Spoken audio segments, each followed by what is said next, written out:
Hello, friends. Hope you're having an amazing day today. My name is Brian Trzaskos. I'm Director of Education here at the Somatic Coaching Academy.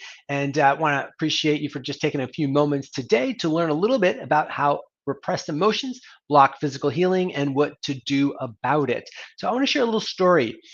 Just last week, actually, I was a part of leading a training on teaching people how to use somatic practices, certain somatic practices.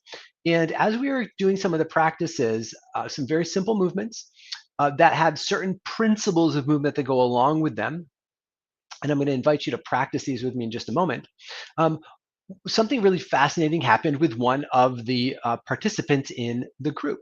So here's what happened. So this participant was recovering from a rotator cuff tear. Actually had injuries to both shoulders, but one rotator cuff he was recovering from. And I was working through some of the things, but his progress had kind of stalled out. And he was having a lot of stiffness and a lot of pain. Range of motion was limited and those sorts of things. And he kind of been kind of stuck there at a plateau for a period of time, wasn't really able to move past that level. And so we started doing some of these somatic practices following just certain principles of movement that again I'll share with you in just a moment. And as we are doing these practices and just sinking deeper into the principles of movement and things like lengthening and opening and moving slow, fluid, and rounded and relaxed ways. All these principles that go along with practices like Tai Chi and Qigong. After a few minutes of doing these practices, he had an experience where just a wave of emotional release came over him and came through his shoulder, actually. And it just had a massive release of tension through his shoulder. And then, even after just doing these simple practices for a short period of time, his range of motion got better. He had less pain. It was really amazing. He was visibly able to reach higher than he was just a few minutes before just from doing these practices. Now, we weren't doing stretching and strengthening and trying to get it longer and bigger and all that kind of stuff. We're just doing these really simple practices. And this is kind of ties back to the idea that oftentimes these repressed emotions, since he had an emotional experience, had an emotional release that occurred while he was doing these practices. And he was able to actually process through something as a part of that release. And his range of motion got better. He had better blood flow in his arm, better flexibility, less pain, all those things. So the way it can work is that when we have been, for whatever reason, we are repressing emotions. And those emotions can be all kinds of emotions for all kinds of reasons, right? We could be repressing anger. We could be repressing grief. We could be repressing loss, which is like grief. We could be repressing fear, right? We'd be repressing all those kinds of things. And any time that we are repressing something, that takes energy. The body contracts. The body has to contract in order to repress so that the emotion is not expressed. So emotions can be expressed or they can be suppressed or repressed. And so the suppression and the repression is holding the emotion in. And so think about, have you ever gotten angry in public and something occurred to you that it wouldn't probably be beneficial for you to behave angry in public? And you might notice that that takes energy to hold it inside. Have you ever wanted to speak up but you don't speak up and you can feel like your voice get caught in your throat and so you're actually holding it back down? Well, how does the voice get caught in the throat? How does the anger not get expressed? Well, we have to use our body to hold it. So our muscles hold the emotion inside so it's not expressed. Now, if we do that enough, that contraction of those emotions become chronic. And so now we have chronic contraction. And chronic contraction in the body, if you just squeeze your hand for a moment and you look, right, can you see how much circulation you lose? When you're squeezing, it's white because there's no circulation there. The red is the blood flow returning. And so the more repression we're using, squeezing, we're actually cutting blood flow off in muscles. Now, if you have an injury to an area, like this individual who fell on his shoulder, injured his shoulder, there was some other kind of emotional parts of that for him. But just the injury alone, tearing the rotator cuff. Now, the rotator cuff, in order to heal, it needs a couple things. It needs blood flow, right? It needs fluid flow. After the inflammation, that you need blood and fluid to kind of flush out the inflammatory states. You need nutrients to get to the area via that blood flow. You need actually changes in electrical signaling through the connective tissue as well. But without getting too complicated around this, when there's tension in the area and constriction, you can't get the blood flow, you can't get the nutrition, and that slows physical healing down. So chronic tension, chronic constriction slows physical healing. And one of the primary reasons why we have chronic tension in this body is because of repressed or withheld emotions that are not being expressed. So we just kind of, hopefully that lineup kind of made sense for you. So for this individual, just doing these practices, and instead of working and stretching and trying to strengthen the area, what we did was bring these really simple somatic principles to it that allowed it to relax, open up, and release the held emotion, and that released the muscle tension, increased the blood flow to the area immediately, decreased the tension, had more range of motion, more blood flow, more warmth in the shoulder. And then, so his physical healing started moving along a little bit faster.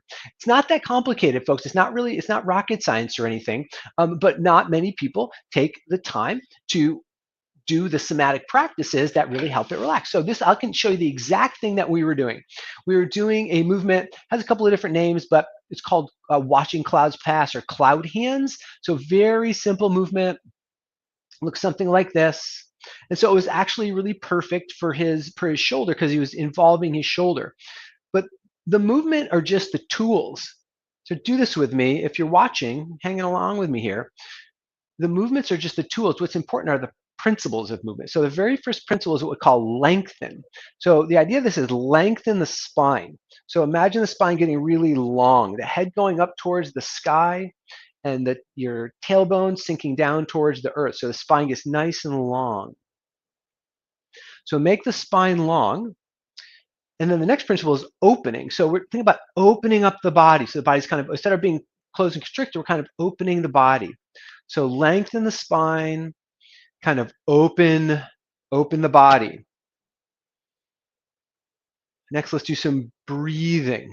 So just an inhale where the hands pass, exhale on the turn.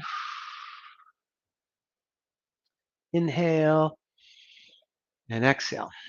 So we have three things we're kind of paying attention to for the moment. Lengthen the spine, open the body, coordinated breathing. Nice, long, slow breath. So the next principles are what we call the three sisters, and they like always go together, and they are slow, fluid, and rounded. So we move slowly, and we move fluidly, bring the intention of moving with a sense of fluidity, and then we're moving in rounded ways. So we're just kind of, hands are circling and passing, bring in rounded movement. So lengthening, opening, breathing, slow, fluid, and rounded. And as you're bringing these principles of movement in, notice what it feels like in your body. Simply just check in to the body and notice what you feel. Become more accustomed to the interoceptive experience, is what we call it, the internal experience of slow, fluid, and rounded, lengthening spine, opening the body. Next principle is we call sung, or relaxed. So allow your knees to bend and relax now. Allow the knees to bend and relax. This is the principle of being like a cat.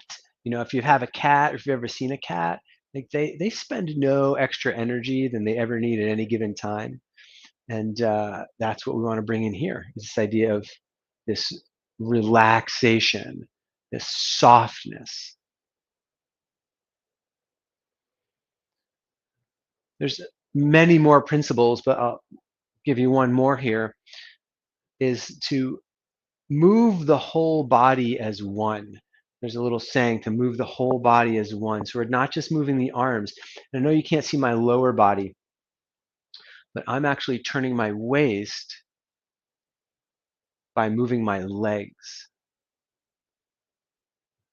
We like to say, use your feet to move your hands. Use your feet to move your hands. So I'm not even using my arms, actually. Not even, I mean, my arms are going up and down, but I'm not really using my arms to turn anything. I'm just turning my body back and forth. Breathing deep, deep breathing. Lengthen the spine. Open the body.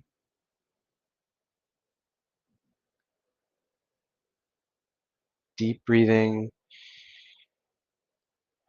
Moving slow and fluid and rounded. Relaxing like a cat. And just checking into the body and noticing, what do you feel? What tensions in the body can you let go of?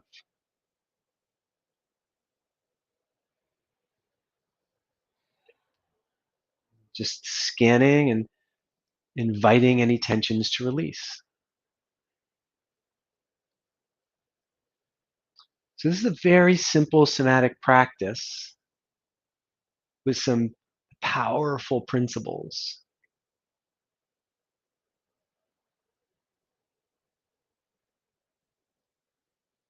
And I can already kind of feel myself beginning to relax a little bit more and kind of losing track of time a little. So I won't keep you much longer here, friends. I hope that you're practicing along with me though, and incorporating some of these principles of movement. And what I've learned over time of being, in the physical rehabilitation world for, over 30 years is that one of the paradoxes of physical healing isn't always that the harder we work, the better we get. It's actually the more we're able to let go of chronically held tension. And that happens with conscious practice and conscious relaxation, that conscious idea of sung and expansiveness and lengthening.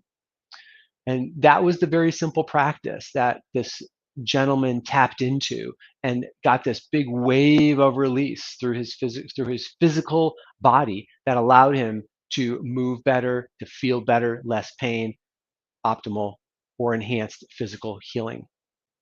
So, if this is intriguing to you at all, if this little practice that we did together lands in some way, and you're like, hey, I work with clients and I want to know more about this, or I have my own kind of physical healing journey and I'd like to know how to help myself better, the invitation here, gang, is to join us at the Kripalu Center for Yoga and Health, May 18th through 22nd, where we'll be doing a deep dive on a whole host of somatic practices and really dig deep into these principles in order to help ourselves free the chronically held tensions in our body that are often associated with withheld or repressed emotions and speed up physical healing by opening up the body, creating better blood flow, creating better fluid and lymph flow, creating better neuromuscular activity, and creating better range of motion in the system. So that's the invitation. If this landed for you,